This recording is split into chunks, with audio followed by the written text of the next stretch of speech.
If Caitlin Clark is the quote-unquote savior, if she's the golden girl, milk it. Reality is knocking on the door of the porta potty. The truth is finally coming to the light. The same light that is going to be dimming here in about 12 hours when Caitlin Clark is eliminated from the playoffs. I know the mainstream media wants us to believe that the WNBA... Without Caitlin Clark, was it possible to watch the WNBA playoffs? Probably not, considering how few people actually did. We're talking about a dramatic drop from 1.8 million viewers to only 161,000. Ratings for Game 1 have got to be disappointing for Kat Engelbert and the WNBA front office.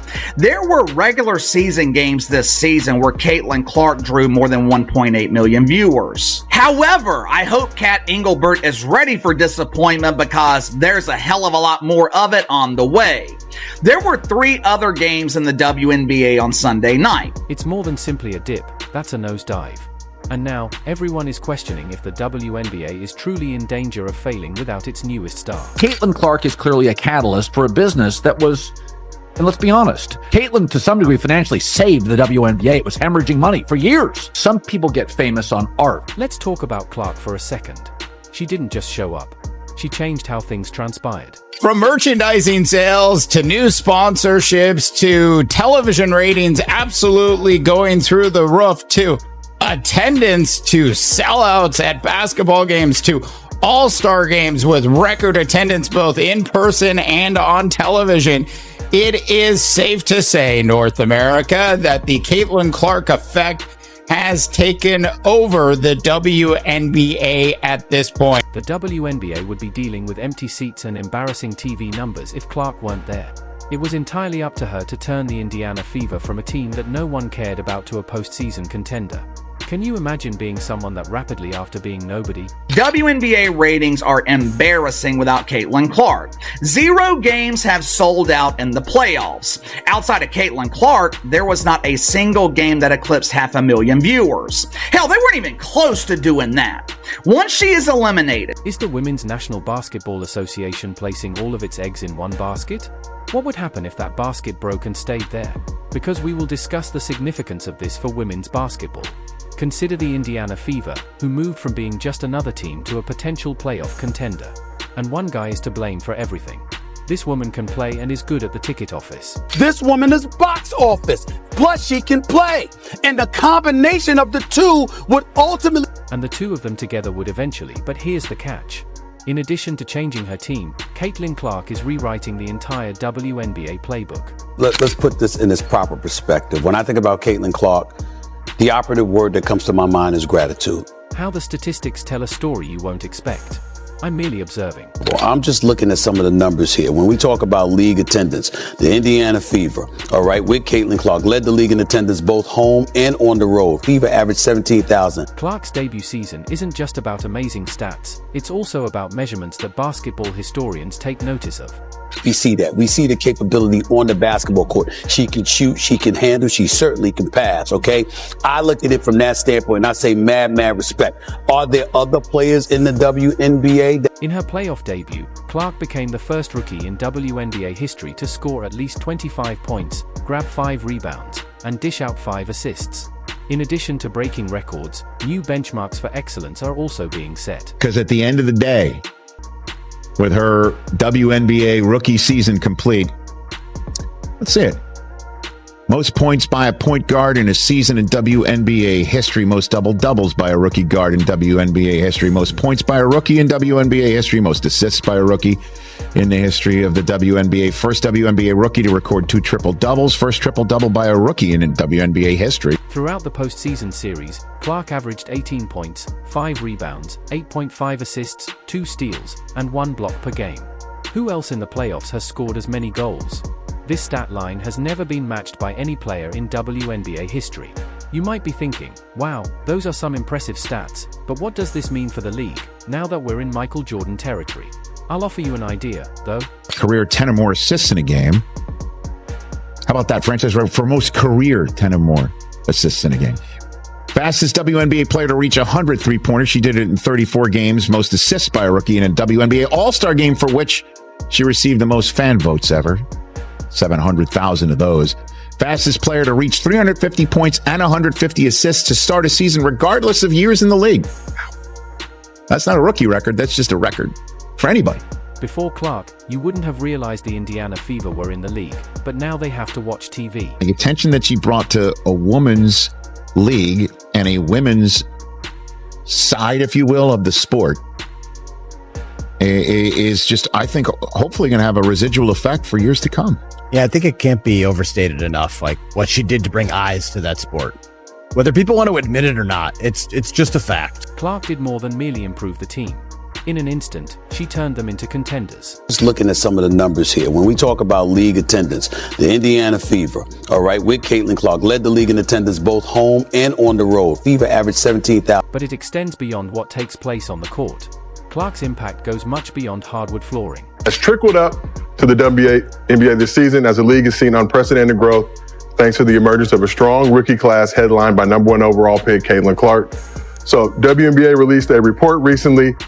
Numbers are beyond impressive. Attendance is up 156% from last year, and more than half of all WNBA games this year have been sellouts. This year's televised games are averaging 1.32 million viewers, nearly triple last season's average of 462,000. Continuing, the WNBA's online merchandise store has already set a single-season sales record with more than 4 months left in the season, and sales are up 756%. You guessed it, WNBA games are drawing record crowds of spectators. Who do they have their eyes on? Clark, Caitlin. The WNBA has seen record-breaking numbers this season in viewership, ticket sales, merch sales, and just overall growth of the league. She is more than just a player now that she represents women's basketball. When did you last witness a WNBA player create this much excitement? Clark is attracting not only basketball enthusiasts, but also people who have never attended a women's game. If we look at this chart for the 2024 season, the Indiana Fever are pretty much blowing out every other team. They are averaging almost 16,000 per 39 games. So this is taking into consideration not only the Indiana Fever home games, but also when they are on the... She is bringing new life to the WNBA. However, this is where things become tricky. It appears like the entire league is counting on Clark because of how rapidly she has developed. It brings us to the important query. Will the WNBA benefit from this? Don't put all your eggs in one basket, as the expression goes. However, when Clark was knocked out of the playoffs, the WNBA had to learn that lesson the hard way. Everyone is now wondering if the league has blown their golden ticket as they face a reality check. And believe me when I say that this involves much more than just losing a top player. It's Caitlin Clark. We all know that. They are now seeing that the Clark effect is living up to the hype. Caitlin Clark. From a draft party. Yeah, baby, number one! Where nearly 6,000 people attended. Look at the crowd here. You can see where she ranks on anticipation. This is amazing to have. I was here for the draft party a few years ago, and it was nothing compared to what it is now. This is amazing. To the team store, where gear is flying off the shelf. Let's talk about numbers for a moment. Yes, it is no longer typical to see packed venues at Clark's games. Rather, for playoff games, half of the seats are empty. Is going to get a rude awakening because 2 million, that click, 2 million of their fans just turned the TV back to the NFL. Imagine walking into an arena that ought to be teeming with playoff excitement only to discover that it feels more like a deserted village. This is where things become really ugly, but that's the new NBA reality. In addition to losing people in the stands, the WNBA is also losing money. The most dominant team in the league, they can't draw 500,000 viewers for a playoff game. Atlanta Dreamers and the New York Liberals. Again, the Liberals. They supposedly have stars. Remember when ESPN claimed that the Liberals had the new Big Three? Dreamers, Liberals, 410,000 viewers.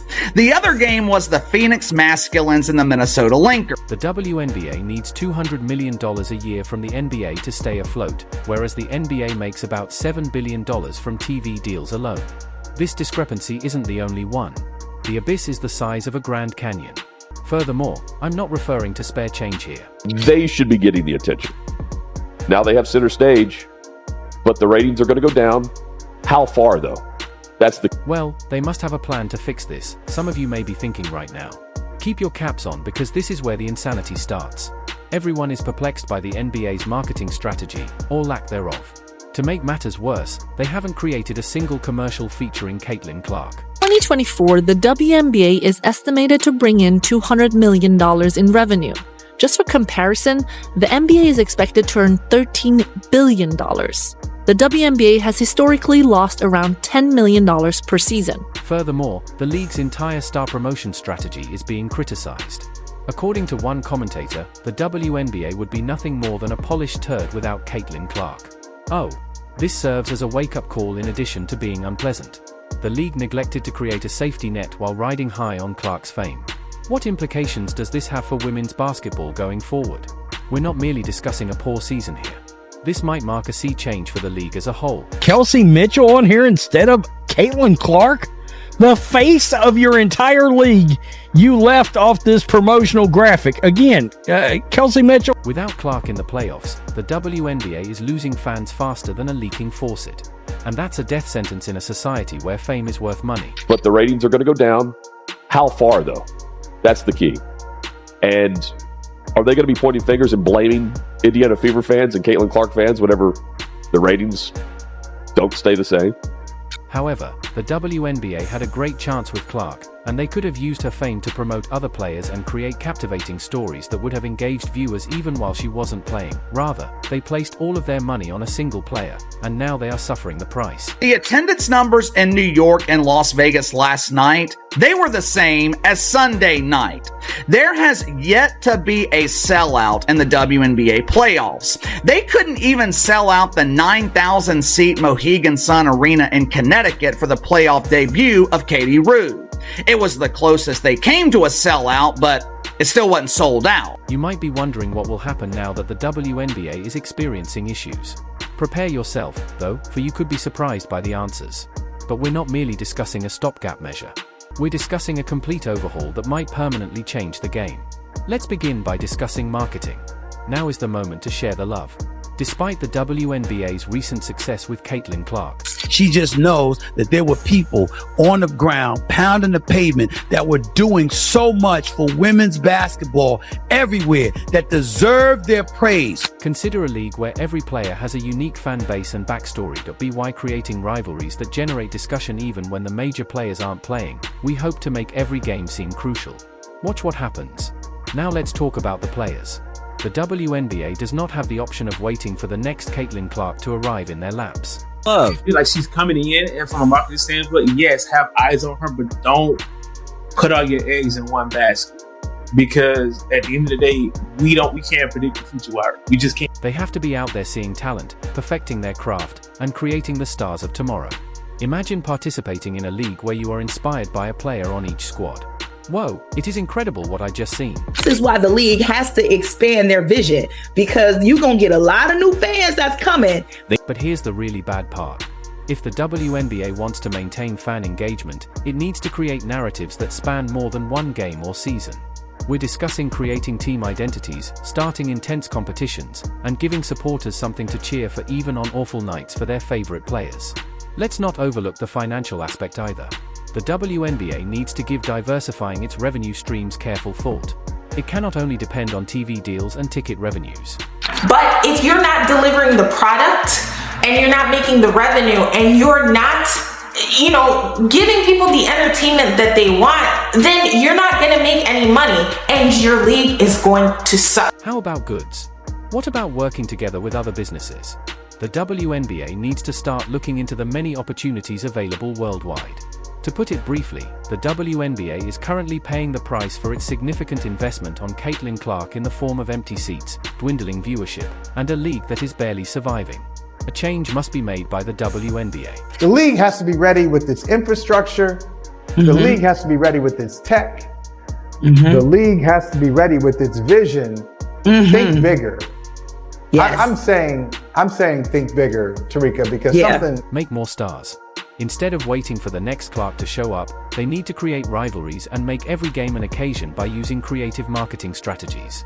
Improve in-person communication and find new sources of income. Caitlin, I just say put more marketing dollars and push behind some of the great players in the WNBA so that you can sustain this. And all of the focus, if you're saying Caitlin, and as Caitlin game is not where you thought it was going to be, you still have all these great players that you can push more. That's what I say. This is the real question.